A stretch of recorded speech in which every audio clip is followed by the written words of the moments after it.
Welcome back to our channel. So Malaikottai വാലിബട്ട് ഞങ്ങൾ കണ്ടു. മിക്സഡ് അഭിപ്രായമാണ്. എനിക്ക് വളരെയധികം ഇഷ്ടപ്പെട്ടു. എനിക്ക് ഇഷ്ടപ്പെട്ടിട്ടില്ല. അതെ, എനിക്കൊട്ടും ഇഷ്ടപ്പെട്ടില്ല. എനിക്ക് വളരെയധികം ഇഷ്ടപ്പെട്ടു. എനിക്ക് നല്ല ബോറടിച്ചു. അതെ, രണ്ട് എക്സ്ട്രീമാണ് ഇട്ടിട്ടുള്ളത് ഇപ്രാവശ്യം വന്നത്. എന്നെ സംബന്ധിച്ച് നോക്കുകയാണെങ്കിൽ ഒരു LJP മൂവി എങ്ങനെയാണോ, ഞാനൊരു LJP മൂവിയുടെ ആരാധകൻ, LJPയുടെ വലിയൊരു ആരാധകനാണ്. അതേപോലെ തന്നെ എന്ത് എക്സ്പെക്ട് ചെയ്തു അത് എനിക്ക് കിട്ടിയിട്ടുണ്ട്. പക്ഷെ കംപ്ലീറ്റ്ലി ഓപ്പോസിറ്റ് ആണ് എനിക്ക് കിട്ടിയത്. എനിക്ക് തോന്നിയത്, എന്റെ ഒരു ഇതിലാണ് ഞാൻ പറയുന്നത്, എനിക്ക് തോന്നിയത് പറഞ്ഞാൽ ഈ 3 മണിക്കൂറുള്ള ഒരു പടം, അത് എനിക്ക് കഥ മൊത്തം ഒരു അരമണിക്കൂറിന്റെ ഉള്ളിക്കുള്ളതേ ഉള്ളൂ. ഇങ്ങനെ വലിച്ച് നീട്ടി ഒരാളിങ്ങനെ ഓടും, ആ ഓടിയിട്ട് ആ പുറത്ത് എത്തണ വരെ ഞാൻ ഇങ്ങനെ ഇരിക്കും. ഞാൻ പറഞ്ഞു ഞാൻ പോട്ടെ. അവൾക്ക് നല്ലൊരു ബോറടിച്ചു, പറഞ്ഞില്ല, അവൾക്ക് നല്ലൊരു ബോറടിച്ചു. പക്ഷെ എനിക്ക് നല്ല ഇഷ്ടപ്പെട്ട സിനിമയാണ്. ഞാനല്ലോ LJP മൂവി എന്താണ് എക്സ്പെക്ട് ചെയ്തത് അത് എനിക്ക് കിട്ടിയിട്ടുണ്ട്. ഇനി നമുക്ക് മൊത്തം പറയാം, പോസിറ്റീവ്സ് കാര്യങ്ങളിലേക്ക് വരാം. പോസിറ്റീവ്സ് എനിക്ക് ഫസ്റ്റ് പറയാനുള്ളത് ഫ്രെയിമുകളാണ്. ഓരോ രക്ഷയില്ലാത്ത ഫ്രെയിമുകളാണ്. ഓരോ ഫ്രെയിമുകളും ഒരു പിക്ചർ അടിച്ചെന്നാണ്, അതാണുള്ളത്. അടിപൊളിയാണ്. ഒരു ആദ്യം അവസാനം വരെ ഫ്രെയിമുകൾ കാണാൻ നല്ല ബ്യൂട്ടിഫുൾ ഫ്രെയിംസ് ആണ് എല്ലാം. അതാണ് ഫസ്റ്റ് പറയാനുള്ളത്. ഞാൻ അന്തമിട്ടിരുന്നു പോയി ആ ഒരു ഫ്രെയിമുകൾ കണ്ടിട്ട്.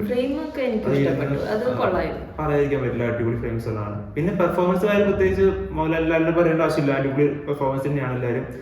ഹരീഷ് പരാടി മെയിനായിട്ട് നന്നായിട്ടുണ്ട്, നല്ല പെർഫോമൻസ് ആണ്. പിന്നെ വില്ലനായി വന്നിട്ടുള്ള ഡാനിഷ് എന്താണ് പുള്ളിയുടെ പേര് നോക്കും, നമ്മുടെ ഈ RCBയെ ഈ പറയുന്ന RCB ആയാലോ ട്രോൾ ചാലഞ്ചേഴ്സ്, അപ്പൊ അവരുടെ IPL ഭാഗമായിട്ടുള്ള ഒരു ട്രോൾ വീഡിയോസോ അങ്ങനത്തെ വീഡിയോസ് പുള്ളി വരാറുണ്ട്, ഒരു മീശ വെച്ചിട്ട്.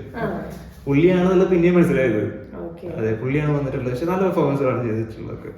അങ്ങനെ കുറച്ച് നല്ല ക്യാരക്ടേഴ്സ് ഉള്ളൂ, അല്ലെ, ഒരു 5 ക്യാരക്ടേഴ്സ് ഉള്ളൂ. പക്ഷെ എല്ലാവരും നല്ല രീതിയിൽ ചെയ്തിട്ടുണ്ട് ക്യാരക്ടേഴ്സ്. പെർഫോമൻസ് ഒക്കെ നന്നായിട്ടുണ്ടായിരുന്നു.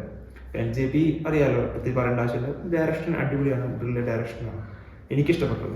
ഞാൻ പോസിറ്റീവ് എന്റെ കാര്യം പറയുന്നത് പോലെ കാര്യമല്ല, എനിക്ക് പറഞ്ഞ് ഇഷ്ടപ്പെട്ടിട്ടില്ല. പക്ഷെ എനിക്കത് വളരെയധികം വളരെ ഇഷ്ടപ്പെട്ടു. നല്ല രീതിയിൽ കണക്ട് ചെയ്ത് സിനിമയാണ് എനിക്ക് തോന്നിയത്. മോഹൻലാൽ ഉള്ളത് കൊണ്ടാണ് അതിങ്ങനെ പോവാൻ പോകുന്നത്. അല്ലെ, ഇതുപോലെ കാഴ്ചപ്പാടുള്ളവർക്കൊക്കെ പോയി കാണാം. ഒരു നോർമൽ ആള്, ഒരു നോർമൽ ഫിലിം കാണാൻ പോണ ആൾക്ക് മോഹൻലാലുണ്ട്, ഓക്കെ, അത്രേ ഉള്ളൂ. അല്ലാതെ എനിക്ക് തോന്നിച്ചാല് സാധാരണ LJP മൂവീസ് ഇറങ്ങുമ്പോൾ എല്ലാവരും ക്രിട്ടിസൈസ് ചെയ്യാൻ ഒരു ആൾക്കാരുണ്ടാവും, നല്ലത് പറയുന്ന ആൾക്കാരും ഉണ്ടാവും. അത് പുള്ളി പറയുന്ന പോലെ തന്നെ പുള്ളി ആരും ഇംപ്രസ് ചെയ്യാൻ ചെയ്തതല്ല, പുള്ളി ഇഷ്ടത്തിൽ ചെയ്തതാണ് സംഭവം. എല്ലാ LJP മൂവീസും തന്നെ ഇതെല്ലാവരുടെയും എന്താ പറയുക, not everyone's cup of tea. അത് സെയിം സംഭവം ഇതിലും ഉണ്ട്. എല്ലാവർക്കും ഇഷ്ടപ്പെട്ട സിനിമയൊന്നുമല്ല, കുറച്ച് ആൾക്കാർക്ക് ഇഷ്ടപ്പെട്ട സിനിമ തന്നെയാണ്. പിന്നെ ഈ സ്ലോ ആയിട്ട് പോണത് ആളുടെ ഒരു മെയിൻ ഇതാണല്ലോ. സ്ലോ വെച്ചാല് അല്ല, സ്ലോ അങ്ങനെ പറയാൻ പറ്റില്ല, അങ്ങനെ ചെയ്ത ആൾക്കാരാണ്. സ്ലോ എന്ന് പറയാൻ പറ്റുന്നില്ല. അതില് ഓക്കെ, അതൊരു പോയിന്റ് ആണ്. അത് നെഗറ്റീവില് എനിക്ക് തോന്നിയ കാര്യമാണ്. 3 മണിക്കൂർ കുറച്ച് കൂടുതലാണ്, ശരിയാണ്. അത് അത്രയ്ക്കും നീട്ടി വലിച്ചു കൊണ്ടുപോകേണ്ട ആവശ്യം ഇല്ല, പേഴ്സണലി ഫീൽ ചെയ്തിട്ടുള്ള. അത് മാത്രമേ എനിക്കൊരു നെഗറ്റീവ് ആയിട്ടുള്ള ഫീൽ സംഭവം. റൺ ടൈം ഉണ്ട്, റൺ ടൈം പറഞ്ഞത് കൂടിപ്പോയി, അത്രയ്ക്ക് പോകേണ്ട ആവശ്യം ഉണ്ടായിരുന്നില്ല. അതും ഒരു സെക്കൻഡ് പാർട്ടും ഉണ്ട്. അപ്പൊ സെക്കൻഡ് പാർട്ടും ഉണ്ട്. അപ്പോ ഇത്രയ്ക്കും 3 അവർ നീട്ടി കളിക്കാനുള്ള കഥയില്ല. അത് വേണമെങ്കിൽ സെക്കൻഡ് പാർട്ടിനെ കഥ ഒരുമിച്ച് കൊണ്ടുവരാം എന്നുള്ളതാണ്. അല്ലെങ്കിൽ ഇത് 2 hours ആയിട്ട് കുറയ്ക്കാന്നുള്ളൂ. ശരിക്കും ഭയങ്കര ലെങ്ത് ആയിട്ടുണ്ട്. അത് ഒരു നെഗറ്റീവ് തന്നെയാണ്. ഇനി സോങ്സിനെ കുറിച്ച് പറയുകയാണെങ്കിൽ ആകെ 2 സോങ് ഉള്ളൂ. പിന്നെ ഒരു സോങ് റിപ്പീറ്റ് ചെയ്ത് അത് ഇത് നമ്മളെ ട്രെയിലറിൽ കാണുന്ന ബീജിയം എന്താണ്, അത് തന്നെയാണ് ത്രൂ ഔട്ട് ഉള്ളത്. വേറെ സെയിം സംഭവം തന്നെയാണ് ഫുൾ ത്രൂ ഔട്ട് ഉള്ളതും. പിന്നെ പാട്ടുകൾ ഓൾറെഡി റിലീസ് ചെയ്ത പാട്ടുകളുണ്ട്, പിന്നെ വലിയ പാട്ടുണ്ട്. പിന്നെ ഒരു ഡ്രാമയാണ് ശരിക്കൊരു. അങ്ങനെയാണ്. അതായത് ഇപ്പൊ LJP മൂവി തുടങ്ങുന്ന ഒരു 10 മിനിറ്റിനുള്ളിൽ മനസ്സിലാക്കാൻ പറ്റും ഇതൊരു LJP മൂവിയാണ്. ഇത് പറയുന്ന മാസ് ആക്ഷൻ മൂവി, അങ്ങനത്തെ നോർമൽ ഉള്ള മൂവി, കൊമേഴ്ഷ്യൽ മൂവി പോലെ ഒന്നല്ല എന്നുള്ളത് ആദ്യത്തെ 10 മിനിറ്റ് കഴിയുമ്പോൾ നമുക്ക് മനസ്സിലാവും. പിന്നെ മനസ്സിലാവുന്നത് ഒരു ഡ്രാമ കാണുന്നത് എങ്ങനെയാണ് ഡ്രാമ കാണുന്നത്, അതേ ഇരുന്ന് കാണണം. മനസ്സിലാവും. അതായത് എന്താ പറയുക, സ്റ്റാറ്റിക് ആയി ക്യാമറ ചെറുപാട് സംഭവിക്കുന്നത് പിള്ളേർ ശരിക്കും ഒരു ഡ്രാമയാണ് ശരിക്കും സിനിമ. അപ്പൊ ആ ഒരു ഇതിൽ കണക്ട് ചെയ്യാൻ പറ്റുന്ന ഓഡിയൻസിന് മാത്രമേ ഇത് കണ്ട് ആസ്വദിക്കാൻ പറ്റുള്ളൂ, അല്ലെങ്കിൽ പറ്റില്ല. അത് അവർ പറ്റുമെന്നല്ല, അത് അങ്ങനെയാണ്. അതെങ്ങനെയാണ് ഫിലിം ഫെസ്റ്റിവൽ അങ്ങനെയൊക്കെ കൊണ്ടുപോയ അങ്ങനെയുള്ള ആളുകൾക്ക് ഇഷ്ടപ്പെടും. അല്ലാതെ തിയേറ്റർ റിലീസ് ആയിട്ട് എനിക്ക് അത് പോയിന്റാണ് ശരിക്കും പറഞ്ഞാൽ. ഇപ്പൊ നൻപകൽ ചെയ്ത പോലെ തന്നെ ഇപ്പൊ ഫിലിം ഫെസ്റ്റിവലിൽ കാണിച്ച് അവരുടെ റെസ്പോൺസ് അറിഞ്ഞിട്ട് തിയേറ്റർ റിലീസിലേക്ക് പോകുന്നതായിരിക്കും ബെറ്റർ എന്ന് തോന്നി. കാരണം പല ഓഡിയൻസിനും കണക്ട് ആവാതെ ഇരുന്നിട്ടുണ്ട് തിയേറ്ററിൽ തന്നെ. കുറച്ചൊക്കെ വളരെ ഇഷ്ടപ്പെട്ടിട്ടുണ്ട്. അപ്പൊ ഓൾറെഡി ഒരു ഫിലിം ഫെസ്റ്റിവലിൽ കാണിച്ച് ഒരു ഫീഡ്ബാക്ക് അറിഞ്ഞതിന് ശേഷം ഒരു വലിയൊരു തിയേറ്റർ റിലീസ് പ്ലാൻ ചെയ്യുകയാണെങ്കിൽ നന്നായിരുന്നേനെ. എന്തായാലും റിലീസായി പണ്ട് കാര്യമില്ല, എന്തായാലും നന്നായിരുന്നേനെ എന്ന് തോന്നി. കഥ പറയുകയാണെങ്കിൽ അറിയാലോ, ഒരു വാലിബൻ, ഒരു എന്താ പറയാ, ഒരു എന്താ പറയാ പൈവാൻ, അല്ലെങ്കിൽ പറയാ മല്ലു പിടിക്കാൻ വരുന്നത് ഒരു വലിയ അംഗമാണ്. അപ്പൊ പുള്ളിയുടെ ഒരു യാത്രയാണ്.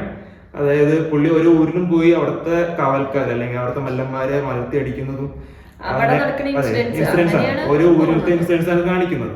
പക്ഷെ അത് എന്തുകൊണ്ടാണെന്ന് ആളെ ഒരു എന്താ പറയാ, ആളൊരു വലിയൊരു വാലിബനായി അല്ലെങ്കിൽ വലിയൊരു വൽപ്പുത്തകനായി കൊണ്ടുവരുന്നത് ഹരീഷ് പരിപാടിയാണ്, ഗൈഡ് കൊണ്ടുവരുന്നത്. അത് എന്തിനാണെന്നുള്ളത് ഏറ്റവും അവസാനം പറയുന്നത്. അപ്പൊ കഥയിൽ ഏറ്റവും അവസാനമാണ് എന്താണ് ശരിക്കും പ്ലാൻ ചെയ്യുന്നതും എന്തിലേക്കാണ് കൊണ്ടുവരുന്നത് എന്നുള്ളത് ഏറ്റവും അവസാനം മനസ്സിലാവുള്ളൂ. അത് ഓക്കെയാണ്, ഐ മീൻ ആ ഒരു എന്റെ അടിപൊളിയാണ്. പക്ഷെ അതിങ്ങനെ നീട്ടിങ്ങനെ കൊണ്ടുപോകാനാണ് ഭയങ്കര ബോറായി. പടം നല്ല സ്ലോയിലാണ്, പിന്നെ കുറെ അനാവശ്യമായ പറയാൻ പറ്റില്ല, കുറച്ച് സ്ലോ മോഷൻ സീൻസുകളൊക്കെ ഉണ്ട്. അപ്പൊ അതൊക്കെ കൂട്ടി വരുമ്പോൾ അത്യാവശ്യം 3 മണിക്കൂറായി. അപ്പോ അതുകൊണ്ട് പ്രശ്നമാണ്. പക്ഷെ ഈ കഥ പറയുകയാണെങ്കിൽ പറഞ്ഞില്ലേ, ഈ പറഞ്ഞ ക്ലൈമാക്സിലേക്ക് എത്തുമ്പോഴാണ് മനസ്സിലാവുന്നത് എന്തുകൊണ്ടാണ് ഇങ്ങനെ സംഭവം നടക്കുന്നതെന്നും എന്തുകൊണ്ടാണ് മോഹൻലാൽ ക്യാരക്ടർ ഇങ്ങനെ ആവുന്നതെന്നും. നല്ല നല്ല രസമുള്ള കഥയാണ്. അത് ഏറ്റവും അവസാനം മനസ്സിലാവുള്ളൂ, ക്ലൈമാക്സ് ആണ്. പിന്നെ സെക്കൻഡ് പാർട്ടിലേക്കുള്ള ചെറിയ ഗ്ലിംസ് പോലെ കാണിക്കുന്നുമുണ്ട്. അതൊരു സസ്പെൻസ് മീൻസ് അതെന്താവും ഇൻട്രസ്റ്റിംഗ് ആണ് ഒരാൾക്കാർക്ക് കണ്ടതൊന്നും. അതെ, എനിക്ക് ലേഖടിച്ച് പോകണമെന്ന് എനിക്ക് ഏറ്റവും കൂടുതൽ. അതേപോലെ സോങ്സ് ആയാലും റിപ്പീറ്റ് ചെയ്ത് ഒരു ഡ്രാമ ശരിക്കും ഡ്രാമ കാണുമ്പോൾ രസമാണ് ശരിക്കും. ഡ്രാമ അതാ ഞാനും പറഞ്ഞത്, ഫിലിം ഫെസ്റ്റിവലിക്കുള്ള നല്ലൊരു പ്രൊഡക്റ്റ് ആണ്. പക്ഷെ തിയേറ്റർ റിലീസിനുള്ളത് ഇല്ല എന്നാണ് ഞാൻ പറയുള്ളൂ. ശരിയാണ്. അപ്പോ പിന്നെ ആക്ഷൻ സീക്വൻസ് ആയാലും കുഴപ്പമില്ല. ലാലേട്ടൻ ഗംഭീരമാണ്, അടിപൊളി ചെയ്തിട്ടാണ്. പ്രത്യേകം പറഞ്ഞില്ല, ആക്ഷൻ സീക്വൻസ് ആയാലും എല്ലാതായാലും പുള്ളി കൊണ്ട് കഴിയുന്നതിന്റെ പരമാവധി പുള്ളി ചെയ്തിട്ടുണ്ട്. എനിക്ക് വളരെ ഇഷ്ടപ്പെട്ടു ആക്ഷൻ സീക്വൻസ്. പിന്നെ ഭയങ്കരമായ ആക്ഷൻ സീക്വൻസ്, ഭയങ്കരമായ BGM അങ്ങനെ മാസ് പരിപാടി ഒന്നുമല്ല. പക്ഷെ ചെയ്തൊക്കെ അപ്പത്തിന് നിൽക്കും 2 സെക്കൻഡ്, എന്നിട്ടാണ് പിന്നെ ചെയ്യുക. പിന്നെ BGM അത്ര വലിയ ഭയങ്കര BGM അങ്ങനൊന്നും അല്ല. സാധാരണ ട്രെയിലർ കണ്ട സെയിം BGM തന്നെ ആക്ഷൻ സീക്വൻസിൽ അതൊക്കെ തന്നെയാണ് ഉള്ളത്. പക്ഷെ ആക്ഷൻ സീക്വൻസ് പുള്ളിയുടെ ആക്ഷൻ നല്ല അടിപൊളി ചെയ്തിട്ടുണ്ട്. ഒരുപാട് എന്താ പറയാ, ഈ കാണുമ്പോഴും ഒരു ഇത് വെച്ചിട്ട് അടിപൊളിയാണ്. പിന്നെ നല്ല ഉപകാരം വെച്ചാൽ നല്ല ഓഡിയൻസ് ആയിരുന്നു. ആരും വെറുപ്പിക്കാന്നില്ല. കുറെ പേര് തന്നെ കമന്റ് അടി ഉണ്ടായിരുന്നെങ്കിലും അങ്ങനെ വലിയ ബഹളമൊന്നും ഉണ്ടായിട്ടില്ല. കുറെ പേർക്കൊന്നും ഇഷ്ടപ്പെടാത്തത് ഉണ്ടായിരുന്നു, ഒക്കെ ഉണ്ടായിരുന്നു. പക്ഷെ എല്ലാവരും ഒന്ന് സൈലന്റ് ആയിരുന്നു. അത് ഞാൻ കണ്ടത് PVR കൃപയായിരുന്നു കണ്ടത്. ഓഡിയൻസ് നല്ല ഓഡിയൻസ് ആയിരുന്നു.